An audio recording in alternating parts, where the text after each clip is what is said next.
Est-ce que tu arriverais à imaginer un endroit sur cette planète où les hommes ont réussi non pas à dompter les éléments, mais à fonctionner avec eux? Tu t'es déjà retrouvé sur une terre où la nature n'a jamais perdu ses droits? Hello hello tout le monde, ravi de vous retrouver pour ce nouveau vlog. Je suis ici en Norvège, en plein milieu des fjords.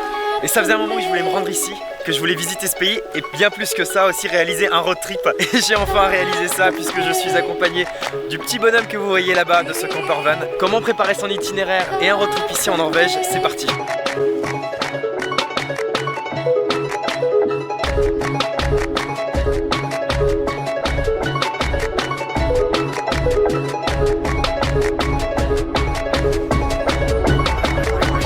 Bon, tu vas le remarquer beaucoup dans cette vidéo, mais il va y avoir beaucoup de voix off. J'ai de gros soucis avec mon micro, mais bon, pour moi c'est l'occasion de travailler différemment. Passons. Bienvenue en Norvège. 6 millions d'habitants, une nature à couper le souffle. Sur notre route pour les fjords, on s'arrête souvent à un tas d'endroits. Comme ici, à l'église en bois debout d'Edal. Il y en a partout en Norvège.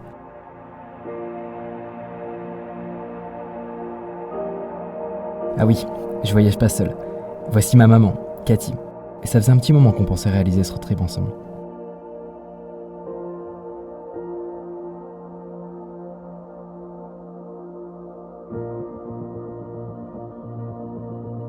Avant de d'ores et déjà penser à ton road trip et à l'organiser, ou en tout cas à penser à ton itinéraire, il faut déjà te poser la question comment tu veux voyager. En voiture, en van, en train, en avion. Ça dépend forcément de la destination où tu vas, mais aussi de ton mode de fonctionnement. Pour ce qui est de la Norvège, j'avais préféré finalement opter pour un camper van parce que je voulais vraiment essayer pour la première fois de ma vie ce mode de fonctionnement et puis ce mode de voyage. Ce van fait un peu plus de 6 mètres de long. La vraie nomenclature pour ce genre de camper van, c'est un van profilé, donc un camper van profilé. Il y a tout ce qu'il faut à l'intérieur, il y a une douche, il y a une petite cuisine, il y a un matelas pour deux, on peut même dormir à 4 à l'intérieur. C'est vraiment très pratique de voyager avec ce genre d'engin. D'ailleurs, je remercie et je suis vraiment content d'avoir fait confiance à Solika, l'entreprise norvégienne qui nous a aiguillés pour prendre ce van. Leur service, leur organisation et la logistique, elle est vraiment top avec eux. Ils viennent vous chercher à l'aéroport, enfin bref, c'est des amours.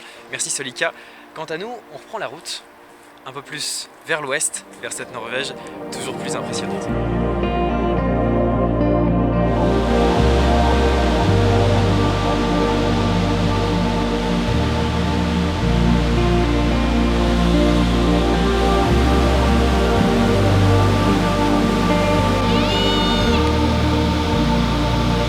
Voilà, on est bien arrivé à Langfoss. C'est la première des cascades qu'on fait. C'est le petit cours d'eau qu'il y a juste derrière moi. On va en voir 3 ou 4 dans la région. Et c'est aussi la première fjord qu'on fait ici en Norvège.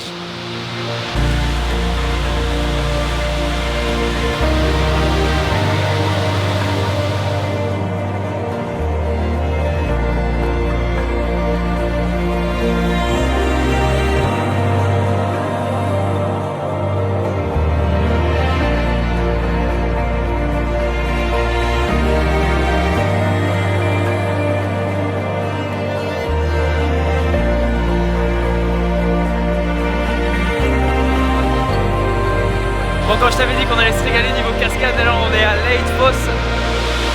Elle est tout aussi impressionnante que l'autre. Et tu passes là, sur ce pont-là, avec ta voiture, et on est passé avec le camping-car, tu te fais asperger d'eau. Découvrir la puissance de cette eau de nous.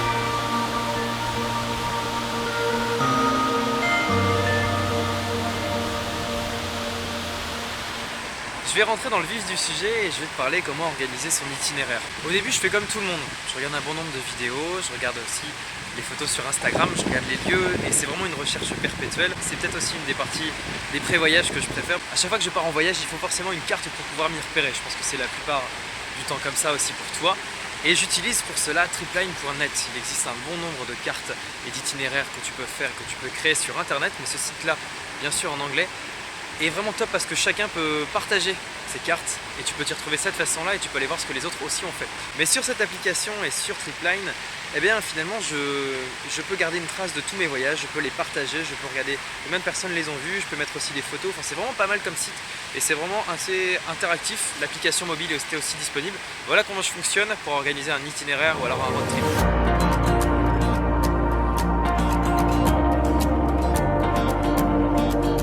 Troisième jour et aujourd'hui c'est notre première randonnée, on est à Voringfossen et là on se rend pas bien compte du vide qu'il y a derrière moi. On va aller se rendre tout là-haut et on va aller carrément en face d'elle.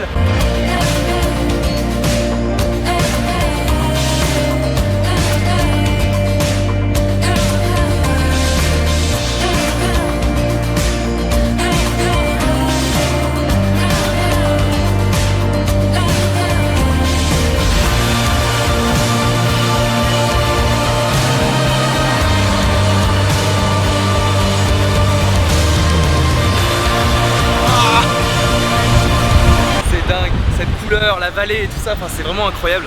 C'est vraiment super beau. Je sais pas si on se rend bien compte de tout ce qu'il peut y avoir derrière moi. Borgfossen fait 145 mètres, mais on se situe 145 mètres aussi au-dessus d'elle. Ça donne un panorama incroyable. Bon, le drone, je pense pas. C'est un peu venteux. Voilà, et celle-ci sera la dernière de nos cascades qu'on fait dans cette région. Maintenant, on va se diriger vers Bergen et ça donnera lieu à une autre vidéo.